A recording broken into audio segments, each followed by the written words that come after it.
I think haunt is a really good word. Yeah. I'm definitely haunted by my past.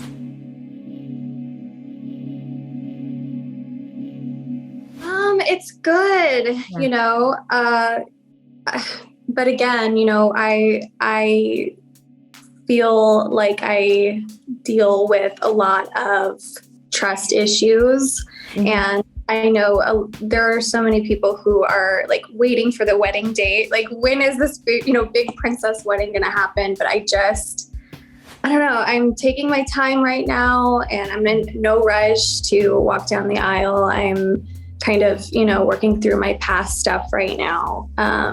And I'm really grateful that I'm with a person who's understanding of that,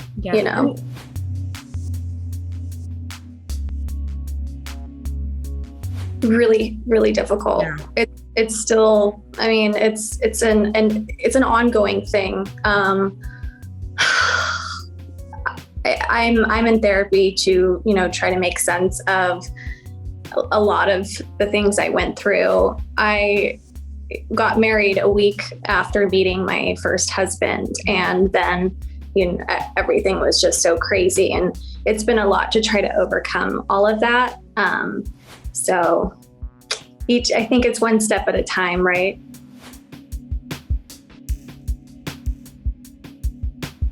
I felt like a prisoner in my own life for years. Mm-hmm. Years.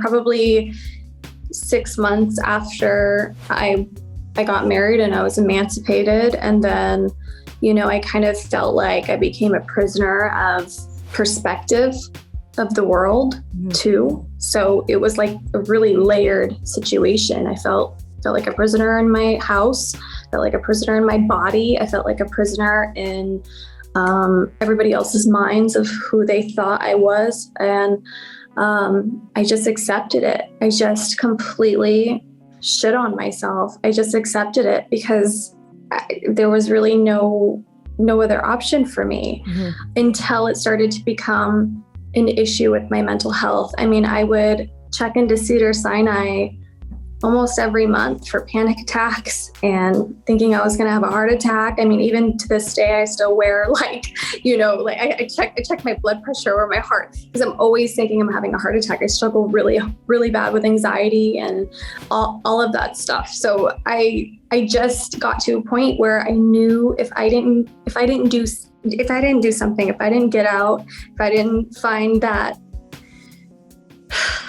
just an olive branch, like somebody extend a hand, like I need out of this.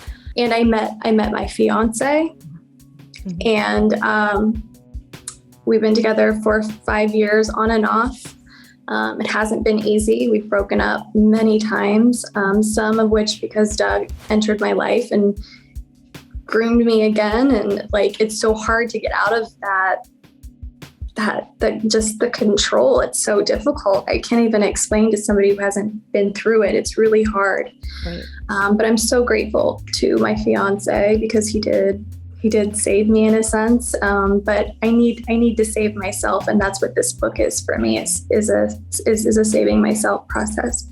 I don't even know how long that went on, but it went on for a while. And then I would come out of the bathroom and just be, the Courtney Stodden that everybody knew and what I was groomed into. But that's what I meant about that. It was a really, really hard time for me. And I'm just so grateful that I'm able to sit here and tell my story, because I know so many other people and young people struggle and don't really know why, don't know what's going on in their relationships or in their life. And I just really want to get my story out there and also let everybody know, it's not your fault. It is not your fault at all. And you are strong enough to take your life back.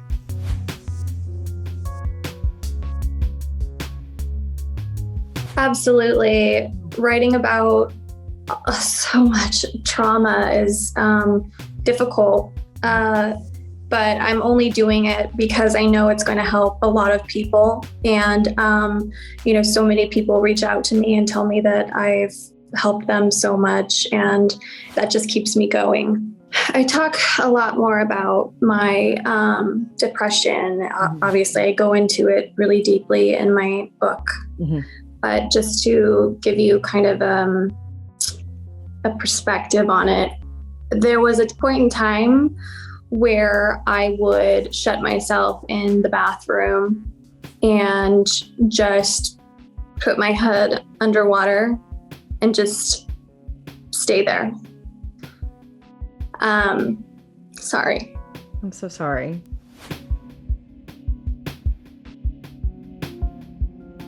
Oh boy. There's so much, from my family issues to sexual assaults to grooming to, oh my gosh, the list just goes on and on and on. It's surprising. And before I started this journey and I started thinking about writing a memoir, I was thinking, I'm only, I think I was probably 25 when I started. I was thinking, it's not going to be that big of a deal. I'll just write a few pages or something, But when I started getting into it more and more, I was just like, oh my gosh, this is going to be a really long journey for myself to go through this process. And I'm really grateful for it, because on the other side, I know I'm going to be such a stronger person for it.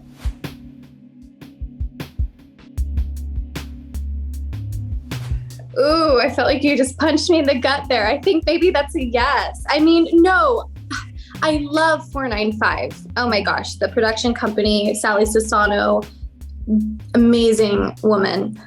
So working with her, I just love. And so it's not that experience necessarily. It's the place and time where I was. I mean, I wasn't eating anything. I was throwing up my food. I couldn't keep anything down. I was just, taking way too much Xanax just to try to numb myself, because honestly, I was only there to get a paycheck and then bring it back to Doug, because he was the one who, would always make me do these shows to pay the bills. So it was just a really bad place for me. But I don't know, regrets are hard.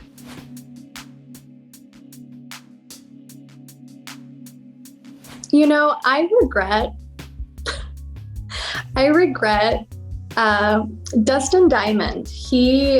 We got really close on the show, and he took me in the bathroom at one point in time, and he asked me to give him a kiss. And I said, no. I said, no, you brought me in here to give you toothpaste. And I just said no, but I kind of wish I would have given him a little kiss. I love that. It's so weird.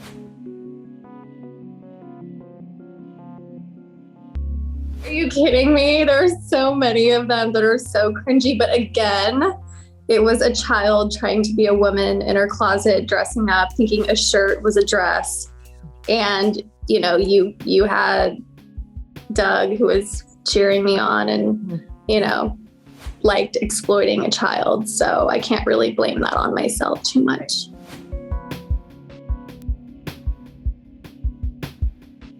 Never spoken to Chrissy Teigen ever. And I'll say that probably until the cows come home.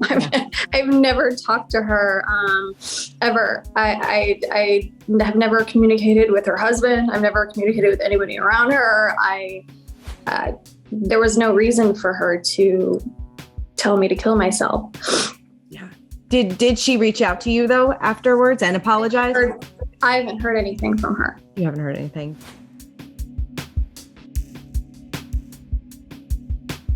I believe in repercussions. I believe that when you wish someone to commit suicide, especially in this generation, I mean, people are jumping out of windows and they're killing themselves. I mean, I just don't think that's acceptable to ever do that. I mean, tell me if I'm wrong. I just don't. No. I don't think it's right. Yeah. But I do think that people evolve, and I do think people change, and I do think people should be allowed that grace because we're humans and we make mistakes. But then too, that falls back on like predators and people who continue to do that cycle. That needs to be held accountable. And there are other things that need to be held accountable. Now, cancel culture, I think that it's a witch hunt, and I don't believe in that. I think that women need to be supporting women. That is seriously where we need to be right now. Mm-hmm. So, I mean, all the love to Chrissy and all the love to other past bullies who've passed, right? But I just don't think there's any excuse for telling a child to commit suicide. It's not acceptable. And I don't care if it was 30 years ago, it's not acceptable. But again, I love John Legend's music, so I'll end it there.